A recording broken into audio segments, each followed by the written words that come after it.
Back in 1994, Rare reimagined Donkey Kong, transforming him from his 8-bit arcade origins into a pre-rendered 3D icon. This vision defined the character for nearly 3 decades, with the Rare aesthetic casting a long shadow over subsequent games. But with Mario's second cinematic outing, we witnessed the beginning of a design evolution, one that nodded to the past while modernizing the character for a new generation. That updated look made its return in last month's Mario Kart World, but now, Donkey Kong finally steps back into the spotlight with its first original game in over a decade, Donkey Kong Bananza.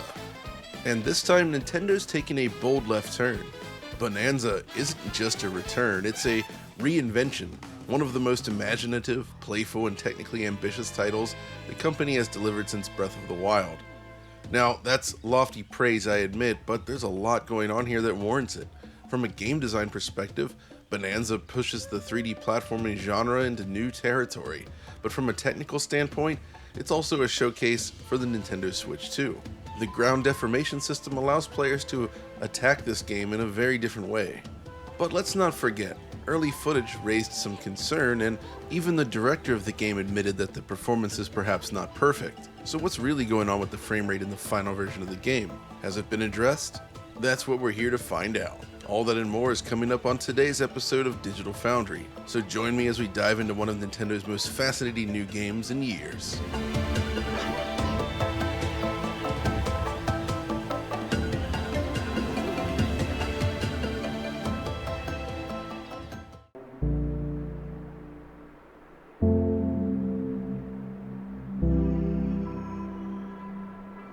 Conceptually speaking, Donkey Kong Bananza is a 3D platformer game, much like the same team's Super Mario Odyssey just before it, but the formula itself has been inverted conceptually, with players now diving deeper into the core of the planet as opposed to going above it.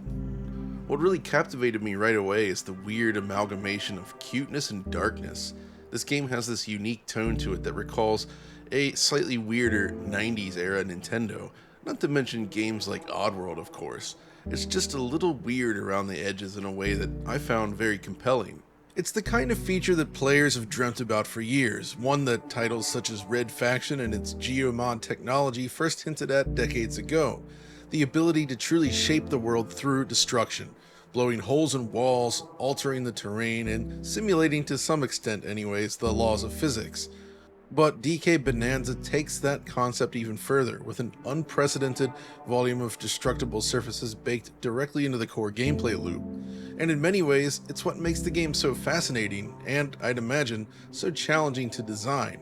Think about it. Nintendo's platform games are renowned for their tightly crafted environments, where every platform, hazard, and interaction is meticulously tuned. So the question is, how do you reconcile this with a world that players can smash to pieces on a whim? How do you offer freedom without losing that precision and intent behind the level design? Well, the answer lies in a clever mix of constraints and simulation. Not everything in Bananza is breakable. Key structural elements such as metal remained fully intact. You cannot destroy it. This sort of thing provides the skeletal framework for each level, allowing the players to wreak havoc around everything else. It's a delicate balancing act, but it manages to work. So how does it function under the hood? Well, based on available developer commentary, the team appears to have implemented a voxel-based system for deformable terrain. This allows materials to be carved away in real time, while layered textures simulate the internal structure. Dig through a surface and you'll reveal compacted earth, sediment, and other substrate materials within. Of course, I wanted to test the system further, so starting here, let's go ahead and just start digging. You'll notice what I talked about right away. The grass and rock is layered properly, creating this dense material sandwich, if you will. What's really cool though is that they developed a special camera view just for digging, so when the camera clips into the walls, it fills in the empty space with a sort of brown fog and draws only the tunnels, indicating that you're underground. It's an elegant way to handle potential camera issues here. Now, once you're all the way down though, you can start smashing away freely, carving out a little space beneath the level. But if you want to be more efficient, you can start carving from the top instead, and just clearing out a huge chunk of the level by itself is a lot of fun, kind of like playing Power Wash Simulator or something. It scratches that same itch and leaves only the skeleton of the level intact. Going to another nearby area, I spent a good 30 minutes just clearing out stone, both through carving and throwing these bomb materials. It's weirdly cathartic. By the time I was done, it went from looking like this to more like this. Pretty cool, right? The only downside here is that it doesn't actually save your carving efforts, so if you travel to another world then return here to this layer, well, it resets. Probably for the best in terms of level design, I suppose, but still. But you'll notice that the game does not confine its terrain to a boxy voxel structure, suggesting some clever solution at play. You'll still spot some squared off edges if you look closely in select scenes, but for the most part it's pretty smooth. So what's going on? Now, games such as Teardown rely on a hybrid system which uses ray marching and other tricks to create shapes that are not strictly defined by a boxy voxel grid. So maybe we're seeing something similar here. There is, however, a trade-off compared to something like Teardown. The destruction system does not incorporate full physics simulation. If you remove a supporting column, for instance, the ceiling above will not collapse. It'll simply float in place. I think it's a conscious choice that helps keep the performance stable while still maintaining creative freedom. After all, a full physics simulation would introduce a massive amount of computational overhead that the poor Switch 2 likely couldn't handle. Even so, this game embraces the destructibility in playful and inventive ways. You can tunnel beneath the terrain, like I mentioned earlier, but this can actually be used for gameplay purposes as well, like finding an alternate route. Some enemy attacks will even destroy key platforms, while boss battles creatively leverage the system to dramatic effect. This destruction logic extends to special materials as well, like these color-coded blocks with unique properties, and even character interactions for that matter. When Donkey Kong lands from a high point, for instance, the ground sort of shatters beneath him, leaving a satisfying crater in its wake. What makes this work even better is how associated animations are used to lend additional weight to each destructive act. Smash a grassy rock, for instance, and you'll see blades of grass scatter to the wind as cracks progressively form on the rock with each hit. It's cool stuff that makes the destruction feel a lot more impactful. What's really impressive here is how Nintendo managed to preserve handcrafted level design while still giving players the tools to rip it apart. They've created a world where freedom and structure somehow manage to coexist. Another cool feature is how they use physics-driven objects, like the spiked balls in this scene. You can carve up the terrain and control the flow of the objects, which can then be used to solve various puzzles and objectives. There's a lot of interesting material interactions throughout the game which combine destruction, physics, and other properties like that. Beyond this though, visual fidelity receives a major upgrade over Super Mario Odyssey. Materials and texture detail are a step forward. Just look at this metallic surface in the area. The shader work is stunning, with convincing reflections and surface roughness communicated that catches the light beautifully. Then there's character rendering. Models are sharp and richly animated, with expressive facial work that adds personality to every scene. DK and Pauline, of course, stand out the most, being the main characters. Their animation work and emotional range breathe life into the experience in a way that few platformers manage. Plus the overall environmental design, which does explore many traditional platformer themes to be fair, still manages to feel rather fresh with its subterranean themes. Looking into the sky to reveal the sparkling underside of a suspended sea is quite impressive. Every location offers surprises in this regard, though some are better than others. In short, Donkey Kong Bananza doesn't just offer a compelling gameplay hook, it delivers it through clever technology with a level of polish that once again shows Nintendo at the top of their game. At least for the most part. You see, all this doesn't mean the game isn't without issue. There are still compromises and rough edges to be found. Pop-in, for instance, is present throughout the game when moving forward towards distant scenery. It's not unexpected, but it can be jarring. The larger issue though, quite frankly, shadow rendering is extremely poor, with sharp sawtooth edges visible along the low-res shadow maps. This is the most visually distracting issue with the game, as you'll spot a lot of noise everywhere shadows are visible. Plus, the SSAO doesn't do a particularly brilliant job with handling contact shadows, and lighting, while acceptable most of the time, is still pretty dated, and you'll spot a lot of issues in indirectly lit scenes. And it's kind of a bummer in a way because with the Switch 2 patches, games like Mario Odyssey received updates that eliminated many of that game's visual weaknesses.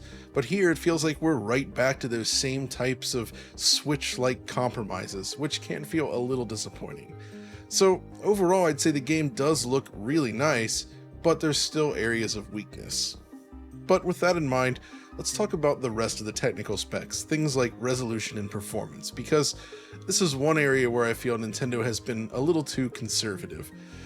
They're leveraging technology that's been with us for years at this point, rather than taking advantage of what the hardware can do. I'm mainly talking about image quality here. You see, the Switch 2 supports technology such as DLSS, and we've seen them in numerous games, but Nintendo does not take advantage of it at all. Instead, we simply have this combination of AMD's FSR1 with SMAA, a post-process anti-aliasing.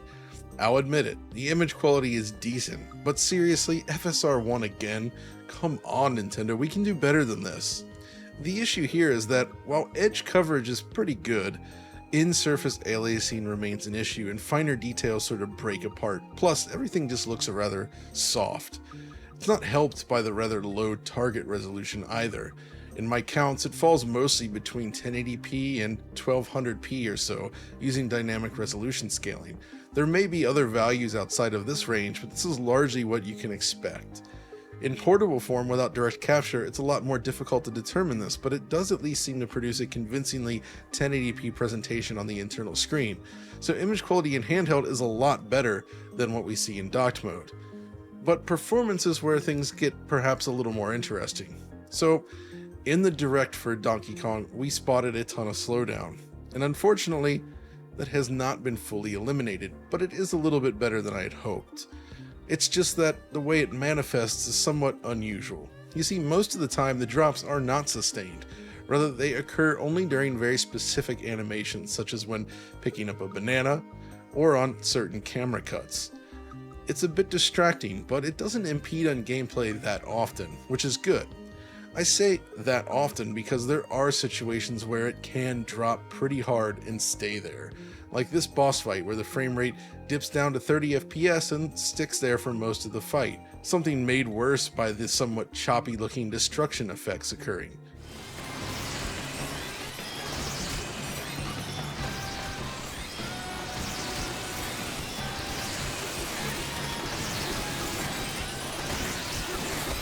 The issue is that the game uses a double buffer VSync setup, which means if it does drop from 60 for even a moment, the frame rate briefly cuts in half to 30 until the frame time recovers. That's why the drops are so jarring.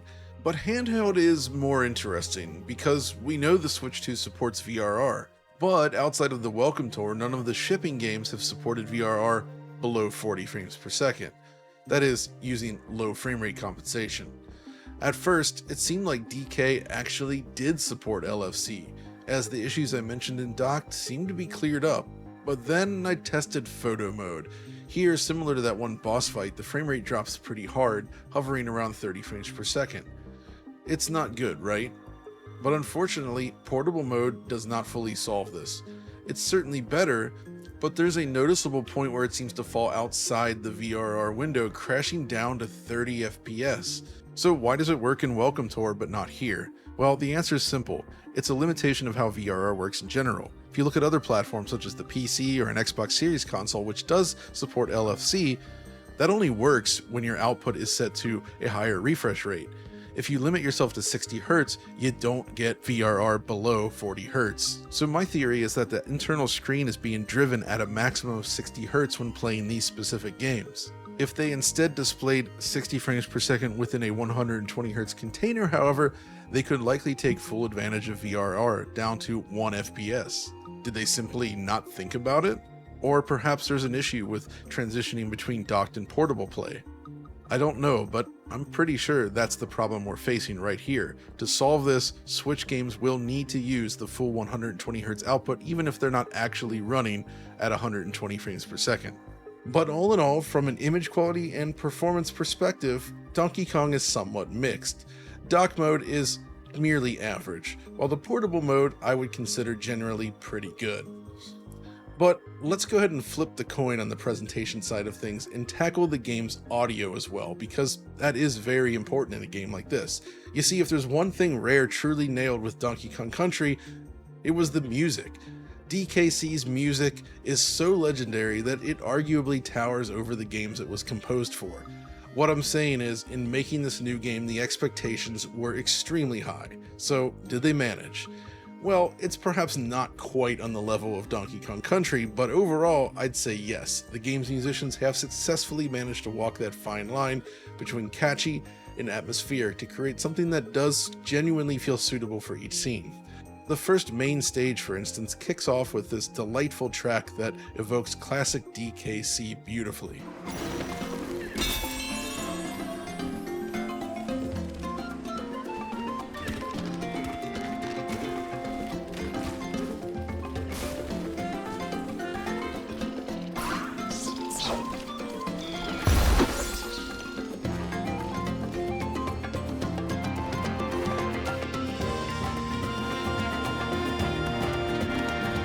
A little later then, before facing off against the first boss, you're treated to this rather haunting melody.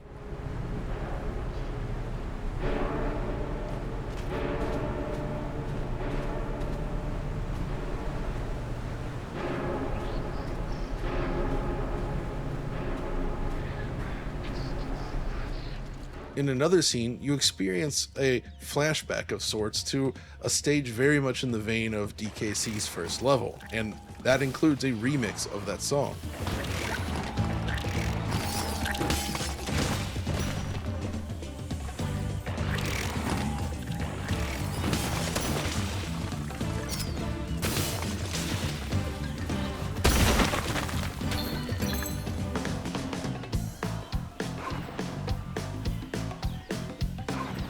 Good stuff, right? Of course, there's plenty of original music as well, and that is also very good at evoking a strong mood.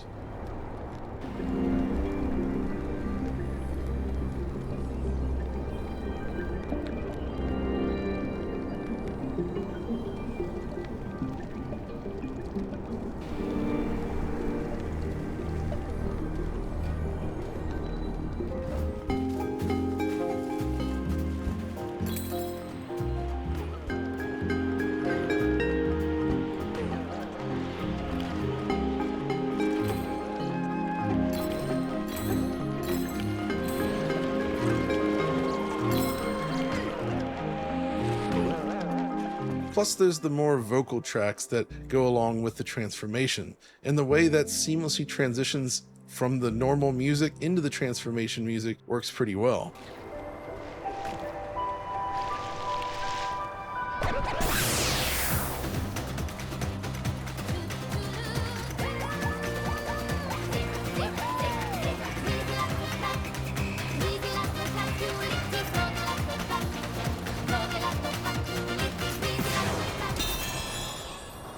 On top of the music though, the game also has excellent sound effects and voice work. I love the sound they use when you pick up a banana, for instance.